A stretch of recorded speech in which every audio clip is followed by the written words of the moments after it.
Hello friends, welcome my channel staff nurse recruitment ইনফরমেশনে। আর good morning সবাইকে। নন্দীগ্রামের অর্থাৎ পূর্ব মেদিনীপুরে নতুন একটা নোটিশ এসেছে, এনগেজমেন্ট অর্ডার, যেটা ফর্ম ফিল আপ হয়েছিল 19/9/2023। মাধবী জানা নামে একজন ক্যান্ডিডেট সিলেক্টেড হয়েছে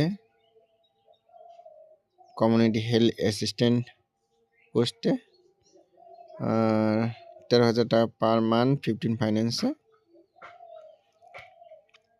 পোস্টে রয়েছে USWC of Contai municipality under Nandigram health district. 15 দিনের মধ্যে জয়েনিং হতে বলেছে। তারপর এখানে সেরকম কিছু নেই, শুধু মেডিকেল ফিটনেস সার্টিফিকেটটা নিয়ে যেতে বলেছে।